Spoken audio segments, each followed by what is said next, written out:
"Open this safe," he slurred, glass in hand, "and my 200 million is yours."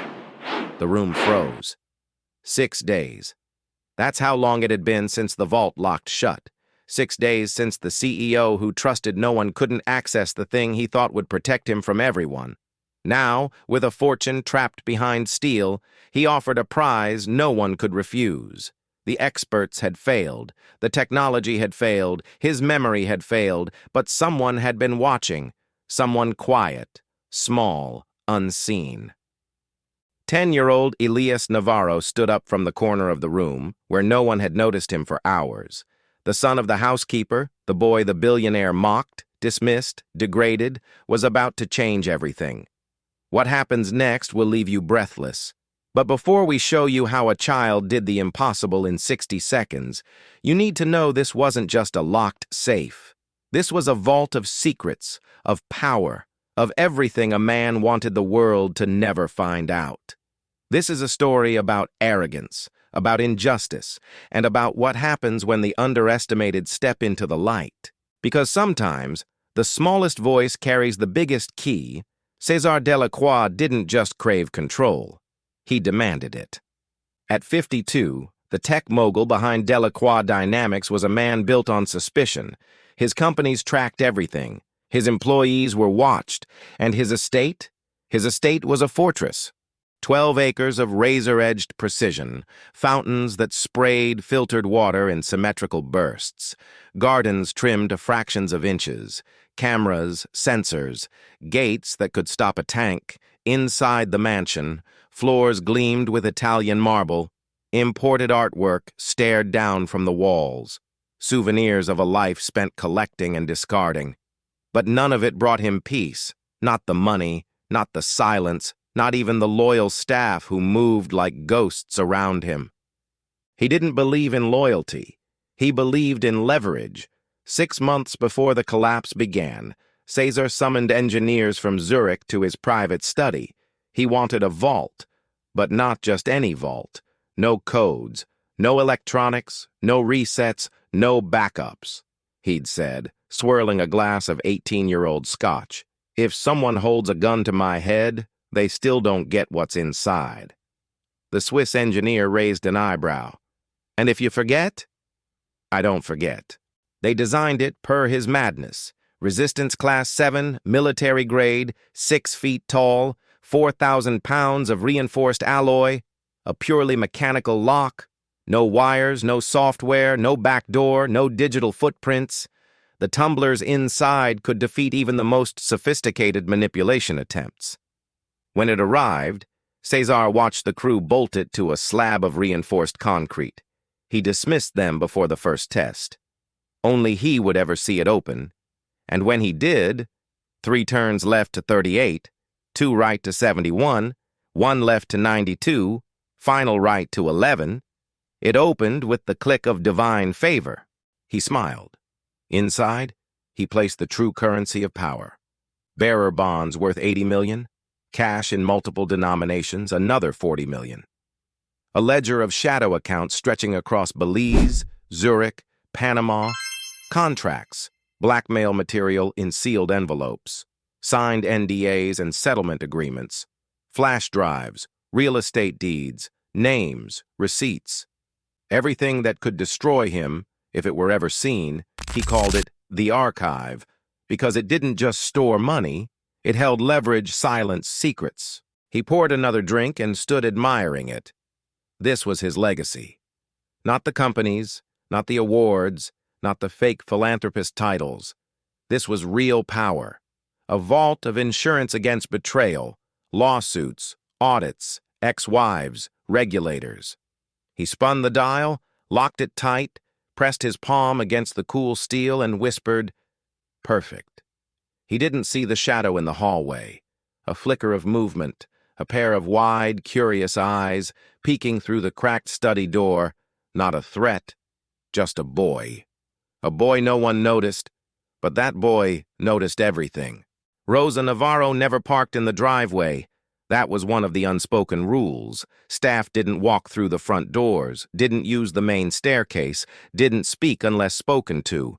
In César Delacroix's house, The help were ghosts, expected to clean the world without ever being seen in it. Rosa knew this life. She'd cleaned for men like him before, but this place, this man, was different. She arrived before sunrise, exited through the side gate, and wore the same gray shoes every day so her footsteps wouldn't echo on marble. She had keys to every room but one. Her name was never on paper. Her salary was always cash. Her presence was tolerated, not acknowledged. And with her, always, was Elias, 10 years old, quiet, observant, a child with eyes like scanners and a brain like a vault. Elias didn't speak much, not because he couldn't, but because he listened. Everything he knew, he'd taught himself. Mathematics from old textbooks and donation bins, English from closed-caption TV, passwords from watching hands, patterns from silence. He followed Rosa from room to room, sometimes sitting cross-legged in corners, sometimes pretending to nap in linen closets while board meetings raged above him. Nobody asked questions. Nobody noticed the boy in the shadows. But Elias noticed everything. He noticed Cesar's daily habits, how he drank at 9 p.m. sharp, how he paced exactly 7 steps when anxious, how he adjusted the thermostat manually at dawn. He noticed which employees feared which rooms, which guests avoided certain hallways, how Cesar's voice dropped when he spoke about problems. And one afternoon, from the top of a stairwell, Elias watched Cesar open the vault. Just once, just enough. The motion, the rhythm, the numbers whispered aloud. Maybe for dramatic effect, or maybe because some men believe they're alone even when they're not. Elias recorded nothing. He wrote nothing down. But in his mind, the sequence imprinted like a photo. 38 to 39, 40, 41. He said nothing to his mother. She wouldn't believe him anyway. Rosa's world was about keeping quiet, not questioning fate. She didn't know that her son had memorized not just numbers, but the way the tumblers clicked, how Cesar's fingers paused slightly on each dial. He understood the rhythm, the breath, the tempo. It was music, and Elias could hear it perfectly. But more than that, he understood what that vault meant. It wasn't just about money. It was the beating heart of the mansion. Everything the world was never supposed to see was buried in there, and the man who had everything had hidden it behind steel, arrogance, and fear. That night, in the dark hallway outside the study, Elias sat cross-legged, eyes closed, hands moving in the air as if turning invisible dials. He did it again and again until it was instinct. He was no thief. He didn't want to steal. He wanted to show the world something else. That brilliance doesn't come wrapped in power suits. That genius can wear second-hand shirts. That being poor doesn't mean being blind. In the silence, a seed planted itself. He didn't know when or how or even why, but he knew one day he'd open that safe. Not for the money, but to prove that he was real, that he existed, that someone from the shadows could step into the light and not flinch. It happened on a Thursday, routine, predictable. Cesar liked Thursdays, the markets were usually stable, and his calendar was light. That morning he skipped breakfast, walked into the study, and approached the vault with the calm of a man about to reaffirm his dominion. He spun the dial, 3 left to 38, 2 right to 71, 1 left to 92, final right to 11, click. Nothing. He tried again, slower. A pause after each number, still nothing. A third time, faster, with a hint of irritation. Still, the door stayed sealed. Cesar frowned. Sweat beaded at his temple. He wiped it away, took a breath, and reset the dial. He'd opened this vault dozens of times. He knew the sequence like his birthday, but on the 4th try, the lock stuck. No sound, no give. The safe was dead. By noon, he'd canceled all appointments. By 1 p.m., his in-house engineers had failed. By 3 o'clock, he was yelling at a speakerphone, demanding silence while he concentrated. Silence didn't help, neither did shouting. What he didn't know, what no one knew, was that an early morning power surge had triggered a microscopic misalignment in the internal mechanism, a near impossible fault, in a system that wasn't supposed to fail. But fail it did, and Caesar, the man who controlled everything, now had 200 million and all his blackmail material locked away inside an unyielding cube of steel. Worse, he had no backup plan. He hadn't written the combination down, not in a safe deposit box, not in a document, not in an email. It was in his head because that's where he thought it was safest. For a man obsessed with leverage, the irony was unbearable. The one thing meant to protect him had now imprisoned him. That night, he barely slept. He kept pacing between his study and bedroom, rereading legal papers, revisiting his steps. Had he misremembered the direction? The order. On day 2, a team from Berlin arrived. Safecrackers, discreet, expensive. They scanned, measured, whispered in foreign tongues. They brought tools that sounded like surgery and treated the vault like it was sacred. 3 hours later, they packed up. Impossible, the lead technician said, shaking his head. You don't need locksmiths, you need a miracle. Day 3, desperation. Day 4, paranoia. Day 5, panic. Caesar began to unravel. He suspected his staff. He fired his CFO, accused his assistant of sabotage, moved Rosa and Elias into a smaller section of the mansion. Convinced someone had seen something, cameras were checked, devices confiscated, trust dissolved. But the vault remained sealed. And each tick of the clock wasn't just time passing, it was leverage evaporating.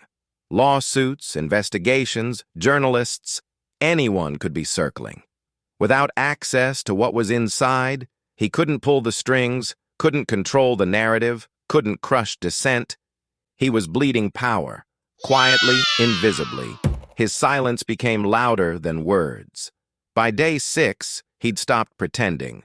He sat in his study, robe hanging loose, eyes sunken, a bottle of scotch half gone by noon. The once polished titan now resembled a man who had drowned on dry land. That afternoon, he summoned his guests, 2 advisors, 3 executives, 1 lawyer, all sworn to secrecy. He gestured toward the safe, laughed bitterly, and said, "You open that safe, it's yours, all of it, every cent." A few chuckled. One man stepped forward, tried, failed. Caesar poured another drink. "I'm not kidding. 200 million. Whoever gets it open, keeps it." Some thought he was joking. Others knew better. His desperation hung in the air like humidity, unseen, but suffocating. And from the hallway behind the cracked door, Elias heard it all. A boy with no inheritance, no legacy, just memory. He looked at his mother. She shook her head. But Elias had already decided. Tomorrow, he would step forward, not to win, to be seen. The next morning, the study felt different. Sunlight streamed through the high window, illuminating the safe like a monument. Caesar sat in the same chair, sleeves rolled, scotch replaced with black coffee that went cold untouched. He was waiting for someone, anyone, to break his curse. 2 more executives had arrived, a tech consultant from New York, a retired FBI negotiator, a cybersecurity specialist who once cracked Russian bank vaults. All failed. The vault mocked them. By midday, frustration turned to spectacle. Word spread through the house. Staff whispered. Some peeked around corners. Rosa kept her eyes down, but Elias couldn't stop watching. Caesar stood again. His voice rang louder this time. "I meant what I said, 200 million. You open it, you keep it, I don't care who you are." Silence. Then a voice, small, almost invisible, cut through the tension. "Can I try?" Everyone turned. At the far end of the room, standing near the door frame, was Elias, hands by his sides, calm, certain. Caesar blinked. "What did you say?" Elias stepped forward. "I want to try. I think I know the combination." The room broke into laughter. One man scoffed. Another whispered, "Whose kid is this?" Rosa appeared instantly, panic in her eyes. "Elias, no, sit down. You're not supposed to be in here." But the boy didn't move. Cesar stared at him. "You think this is a joke?" Elias shook his head. "You said anyone." More silence. Thick. Waiting. Cesar raised an eyebrow. "All right, entertain us." Someone chuckled. Another pulled out their phone. Rosa tried again, her voice low and urgent. "Please, mi amor, don't embarrass yourself." But Elias walked past her, gently, like he had rehearsed this moment 1,000 times. He stood before the vault, barely tall enough to see the dial without stepping on a leather stool nearby. He took a moment, breathed in. The room fell completely still. He placed his fingers on the dial and closed his eyes. One turn left, smooth, deliberate, stop at 38. 2 turns right, faster now, stop at 71. 1 turn left, firm, 92. Final turn right, click into place, 11, silence. Then, a sharp metallic snap. The vault hissed, the handle loosened. And slowly, impossibly, the door began to open. The room erupted. Voices shouted. Chairs scraped back. Someone dropped their phone. Another gasped. A flash went off. The impossible had just happened. In 60 seconds, Cesar didn't move. His expression was unreadable, stunned, pale, hollow. Rosa covered her mouth. Her son, 10 years old, had just done what international specialists couldn't. Someone muttered, "What the hell did we just witness? And Elias?" He stepped back from the vault like it was nothing, like it was inevitable. He didn't touch the money, didn't look inside. He turned to Cesar. His voice was quiet, but it cut deeper than steel. "You forgot." Cesar stared at him, as if seeing him for the very first time. And for the first time in that house, in that life, in that system, Elias wasn't invisible. He was undeniable. The vault was open. And for a moment, no one moved. Elias stood still. Not triumphant, not proud, just present, like a shadow stepping fully into light for the first time. The contents of the safe glinted under the sunlight. Bricks of cash, bearer bonds, sealed drives, envelopes waxed and marked.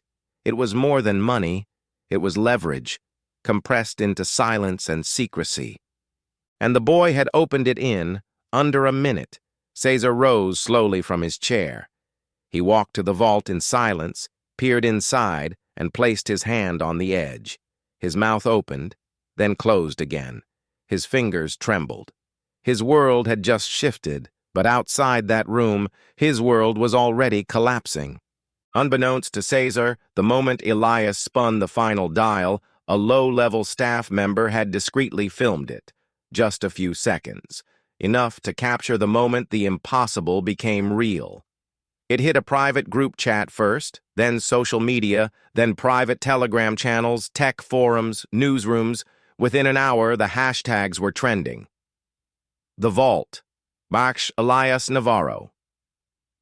Billionaire broken news outlets scrambled for details. Boy opens billionaire's safe in 60 seconds. Who is Elias Navarro? The child who unlocked a fortune and a scandal. By the end of the day, the video had crossed 12 million views. And with the views came subpoenas. Inside the study, the mood had curdled. "What's inside?" someone whispered. No one dared get closer. Cesar didn't answer. He turned instead to Elias. "How?" His voice cracked, eyes dull. "How did you know?" Elias shrugged. "You showed me, a long time ago, that landed like a slap. It wasn't a trick. It wasn't luck. It was memory." Cesar, the man who noticed everything but people, had revealed it to the one person he thought invisible. Rosa clutched her son's hand, her face unreadable, part pride, part dread. She knew the storm was coming. A mother always knows. But it was too late to pull him back. The world had already seen. By 3 p.m., satellite trucks were outside the gate. By 3:45, 3 law firms had filed urgent motions with federal court. By 5 p.m., A class action suit had named César Delacroix and Delacroix Dynamics as primary defendants. The vault's contents would no longer be private. Forensic accountants, journalists, prosecutors, everyone was coming for the truth. In that steel cube were more than numbers. There were contracts that silenced victims, documents that proved fraud, evidence of labor violations, audio files. This wasn't a vault. It was a confessional, and standing in front of it, untouched, was the boy who had opened it. Not to steal, not to destroy, but to be seen. César tried one last time to regain control. "You'll do nothing with this," he snapped. "None of you saw anything. That vault is protected. This is trespassing. This is theft." But his voice, once sharp, commanding, now rang hollow. "No," said one executive, his voice calm. "That belongs to the system now, and we all saw." César backed away, rage simmering under his skin, but no words came. He had ruled by fear and secrecy, but both had evaporated. One man pulled out his phone. "We need to call the authorities." Another nodded. "And the press. They're going to want statements." César's shoulders slumped. The master of the mansion had become its prisoner. He turned back to Elias. "Why did you do it?" Elias looked up, his gaze steady. "I didn't do it to take anything," he said.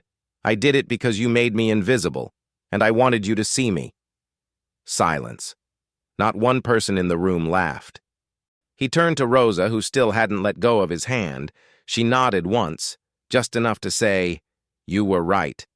Together they walked away from the vault, away from César, past the guests, the staff, the frozen faces. Outside, the estate was chaos. Helicopters hovered, drones buzzed, microphones waited, but Elias didn't flinch. He walked through it all, quiet and calm, like the storm had already passed inside him. Behind him, César collapsed into his chair, hands shaking, eyes hollow, a billionaire undone, not by lawyers or governments, but by the child he never noticed. And though the vault was open, what it truly revealed wasn't the contents. It was the cost of arrogance, of ignoring the ones who see everything from the shadows. The moment had passed, but history had already been rewritten. The headlines didn't stop. Every day, new leaks from the vault, wire transfers to shell companies, payouts to silence whistleblowers, secret accounts tied to foreign officials. Within a week, César Delacroix was indicted on multiple federal charges, his assets frozen, his board dissolved. His name, once synonymous with innovation, became a symbol of unchecked corruption. The mansion was seized, the vault emptied by investigators. What once symbolized absolute power was now evidence in a dozen criminal cases. And Elias? He disappeared from public view. No interviews, no sponsorships, no spotlight. But the world didn't forget. Kids in shelters whispered his name. Teachers printed his picture. Activists held signs that read, "Remember the Vault." Universities cited him in ethics lectures. Politicians referenced him in anti-corruption bills. Documentaries traced every step he took inside that mansion. Because Elias Navarro hadn't just opened a safe, he'd cracked the illusion that power is untouchable. He reminded the world that silence isn't ignorance, that watching isn't weakness, that truth, even when spoken softly, echoes the loudest. A boy with no voice had spoken louder than a billion-dollar empire, and the world finally listened. The vault is empty now, but the story it held is still unlocking doors in hearts, minds, and courtrooms around the world. Because sometimes the most powerful force isn't money or fear or influence, it's being seen, truly seen. And sometimes the smallest voice in the quietest room is the one that rewrites history. If this story moved you, hit that like button, share it with someone who needs to be reminded. Watching, listening, remembering, it all matters. And for more true stories that shake the world, don't forget to subscribe.